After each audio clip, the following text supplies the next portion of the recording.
Well, good morning, Horizons, and thank you for joining us. I'm really excited to have this opportunity to bring God's Word to you. And thank you for being here on New Year's Day. Some of us may have had a late night. As you know, I posted on Facebook at 1 a.m. Last night, but I promise I'm wide awake now. And if you're online, thank you so much for tuning in. Thank you for taking time out of your morning to listen. And I want to start off a little bit different. I want you guys to talk to each other, like actually talk to each other. And what are some things you hate waiting for? So I'm gonna give you guys some time. So go ahead, talk to someone next to you. What are some things that you hate waiting for?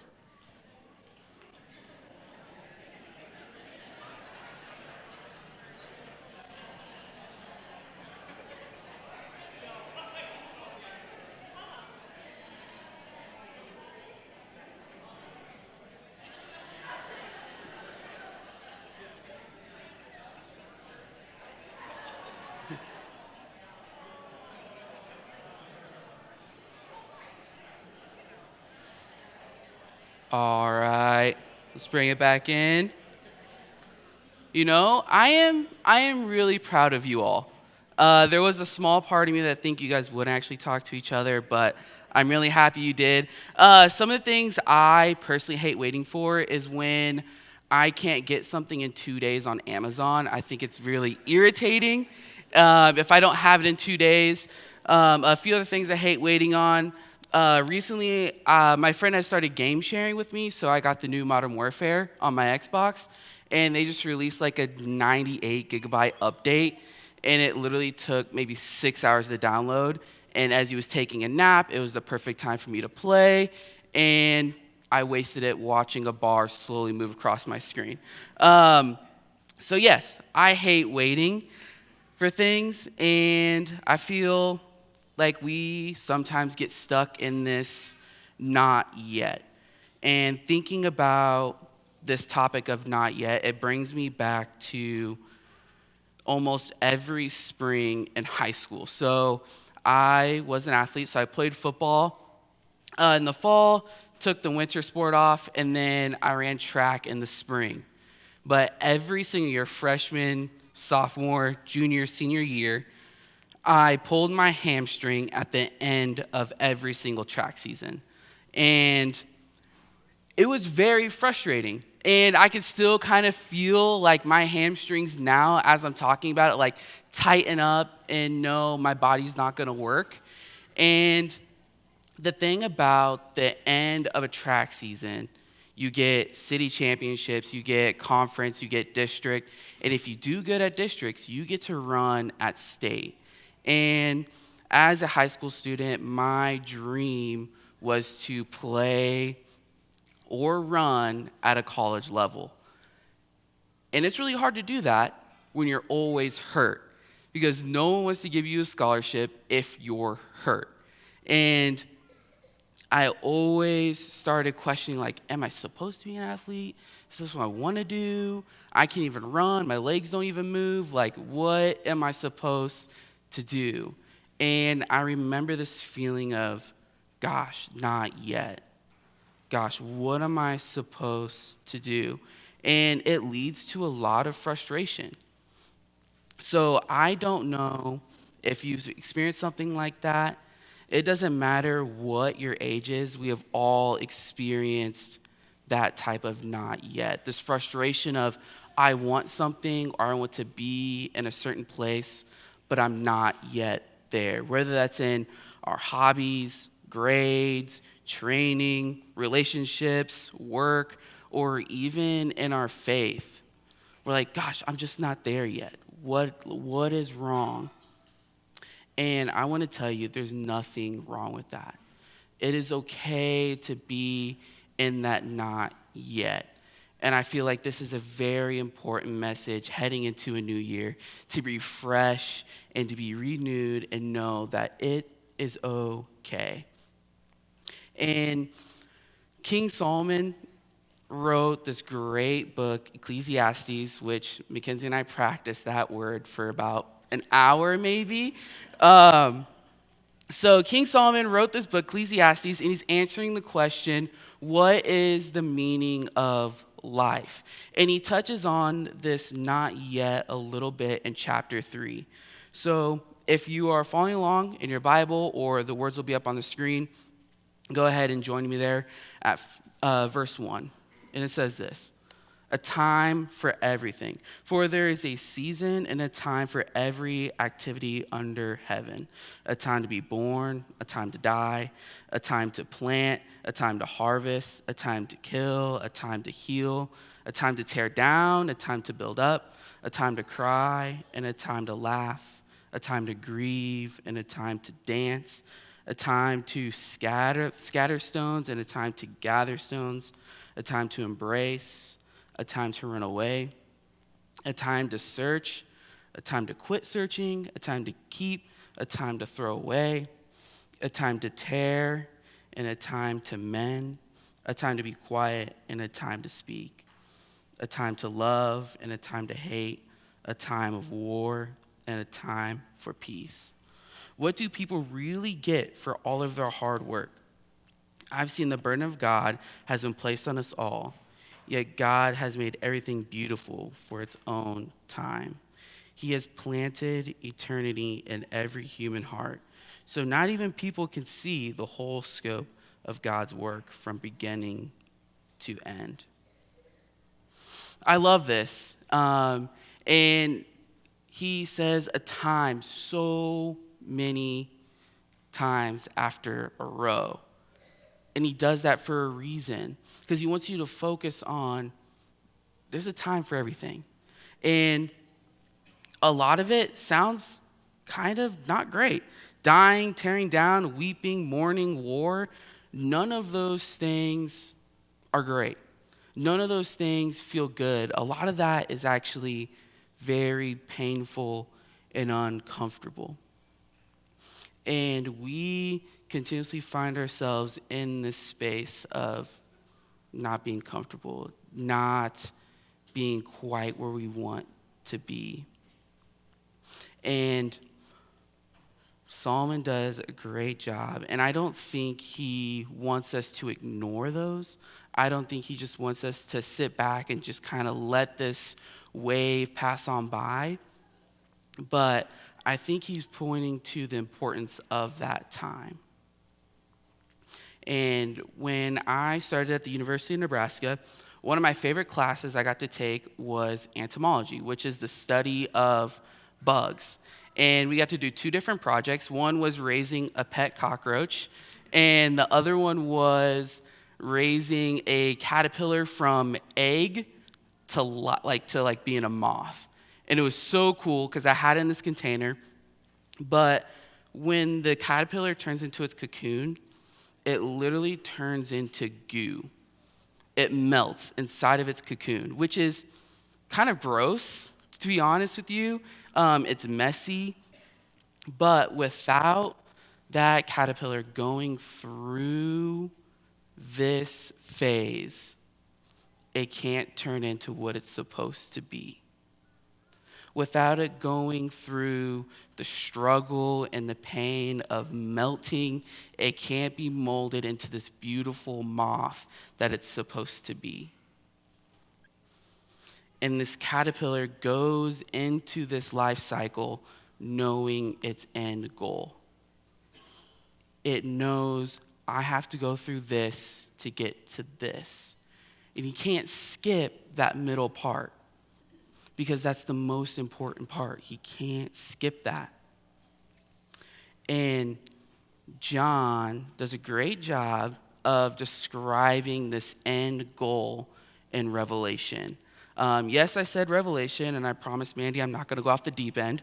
And in Revelation 2, John says this. Let me get a second to get over there.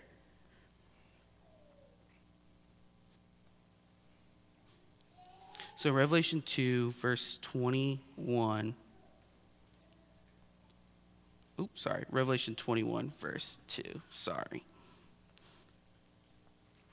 John says this, "And I saw the holy city, the new Jerusalem, coming down from God out of heaven like a beautiful bride dressed for her husband. I heard a loud shout from the throne saying, 'Look, God's home is now among his people. He will live with them. He will be there for his people. God himself will be with them. He'll wipe every tear from their eyes. There will be no more death or sorrow or crying or pain. All these things are gone forever.' And the one sitting on the throne said, 'Look, I am making everything new.'" He said, "Look, I'm making everything new, and he has said to me, write this down, for what I tell you is trustworthy and true." See, John wrote Revelation as an encouragement to the Jesus followers because he knows as a believer, you're going to go through so many things. God doesn't say, "Hey, follow me, and life is going to be easy and full of candy and unicorns." That's not it. God lets us know, hey, you're going to suffer. Hey, you're going to be in this period of not yet. And John reminds us of this beautiful end goal of God is making things new for all of creation and also for you individually. That's great. That is beautiful to know God is going to make me new. And that happens in that not yet. And God is going to make things new then, now, and forever. God's going to make things new when life is less than beautiful. God is going to make things new when you're longing for something you don't yet have.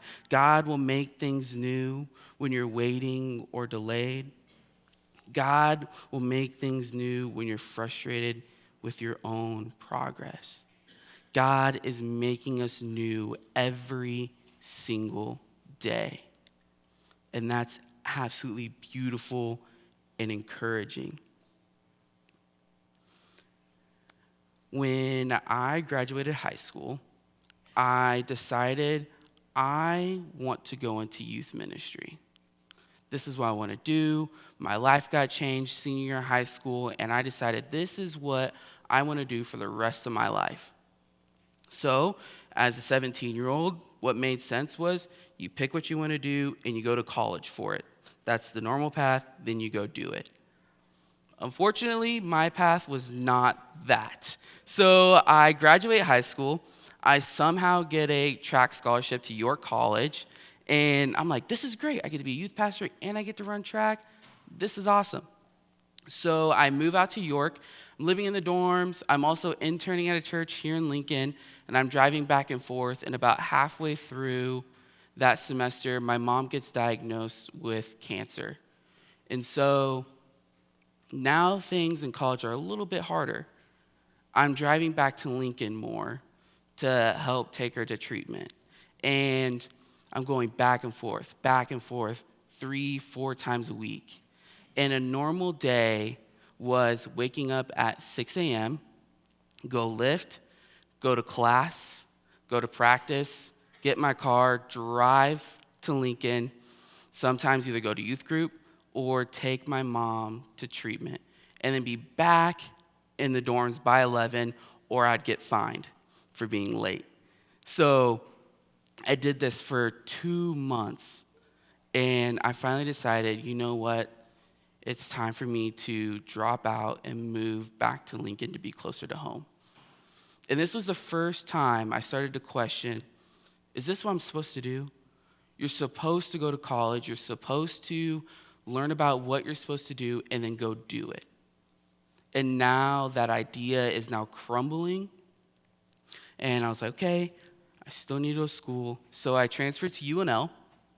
And I was there for 3 years. Mackenzie and I, we got married, and it was great. And then we got this opportunity to do ministry together at a camp out west. And we're like, yes, we want to do ministry together. So we drop out and we move 3 hours away to a small town that didn't even have a stop sign. Okay? And if you know me, I don't like small towns, but I'm doing ministry. It's going to be great. And this summer, working at camp was one of the hardest seasons of our marriage and of our lives. We were in charge of 75 middle school, like not high schoolers, in one roof, and almost everything went wrong, I feel like.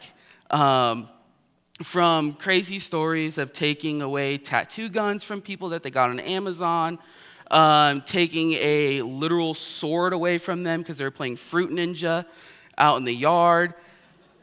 I can't, like, there's so many stories. And that was all within the first 2 weeks.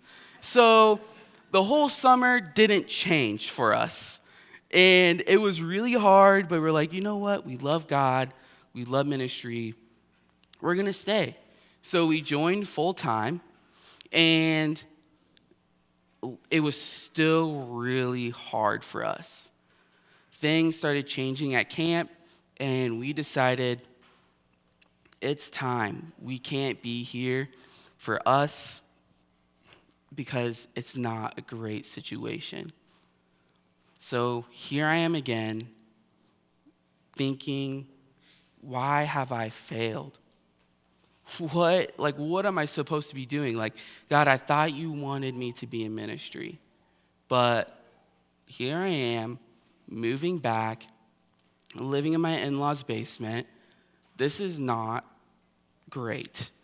So, still not a youth pastor. I get a job at Sid Dillon driving cars. It was the easiest job in the world. And I would drive all over, and I passed a lot of churches. And every church I passed, I thought to myself, I'm supposed to be working in one of those. I know this is what I've wanted to do. It's been 4+ years at this point, and I'm still not a youth pastor. I want to be a youth pastor so bad. God, why? Why is this so hard? So I would apply to a few churches here and there, and I would get no's or it wasn't a great fit, and I'm just stuck knowing, God, I don't know what I'm doing. And I get an opportunity to work for a tech company, Company Cam, which I loved working there. They were great. I had a perfect office in the rail yard, free parking, so free parking for Husker games, movies. It was great. And I was sitting there at my desk once. I was like, you know what? I think this could be my career. I can provide for my family. I love my coworkers. My boss was actually my youth pastor growing up, so that was awesome to work under him. And I was ready to call it quits. I was ready to just say, you know what, this is it for me. And I remember saying that to God in one of my quiet times, and him speaking back to me saying, Trintel, I've called you to ministry. I've gifted you in this. This is what I want you to do. This is your calling. Don't give up.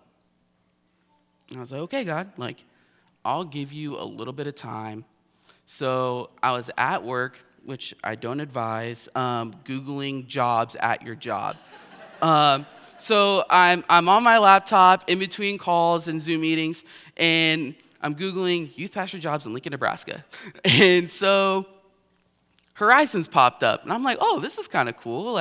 There's an actual job opening here in Lincoln. So I click on it, and my boss, Brian, walks by and looks at my screen and goes, are you looking at another job right now? And I was like, yes, I am. And graciously, he was like, Trintel, I know you are called to ministry. I've known that since I've hired you here. and a sigh of relief. But he was also like, you need to close that and do that on your own time because you have work to get done. And I was like, okay, that's fair. That's fair. And so I get home. I'm like, Mackenzie, there's this job in Lincoln. Like, I'm going to apply for it. So I go to apply to it, and I click on it, and it's a spam link that takes me to some random website. And I'm like, really? God, like, I finally had it. Like, what is going on? And I get an email from LinkedIn, and I finally get the real application. And long story short, I'm here today. And looking, yes. And I'm here today. And looking back at it and preparing for this message, this process of going to York, coming back, going to work at camp, coming back, working at a car dealership, working for a tech company, turning into this goo, you could say, God was forming and making things new in my heart. He knew I wasn't ready yet. Even though I wanted it so bad, God knew you're not ready yet. I learned so many valuable things like time management when I was at York.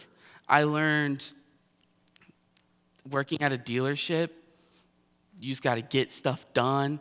I learned how to talk to people and sell something to contractors, which is really hard to do.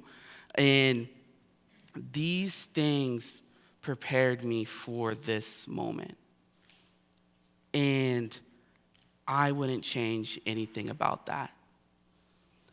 I wouldn't go back and change anything. So, I want to leave you with this for 2023. It's going to be hard.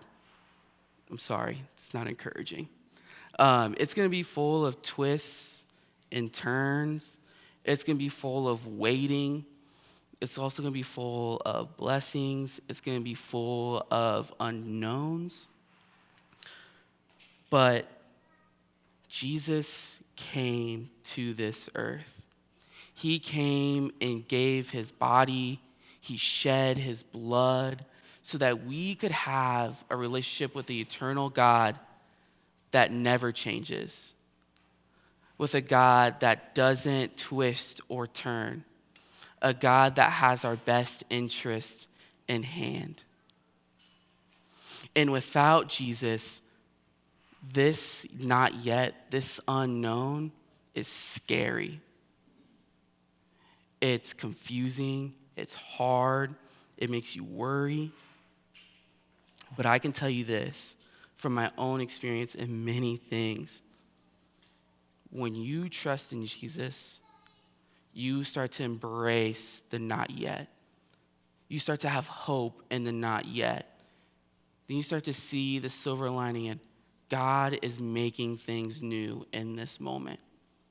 Whether if you see it or you don't, Jesus gives you that living hope that is for everyone. So for 2023, I want to challenge you to step into what is your next step look like in your faith. What does that look like for you? And a shameless plug, if you don't know what those next steps are, we have this beautiful thing called Grow Track that we would love for you to sign up for. And I've gone through it, and I thought it was really helpful for me personally. It helped me kind of see and know, okay, I can do this, this, and this, and kind of roadmap my time. So, I'm going to pray, and we get this chance to do communion and remember this sacrifice and this opportunity that God gives us. Jesus, thank you so much for who you are. Thank you for being faithful and true and reliable. And I pray for everyone that if they find themselves in this not yet, this time of turning to goo, that they would know the end goal, that God is making things new, he's making things beautiful, and we have something to look forward to. Is your name, pray? Amen.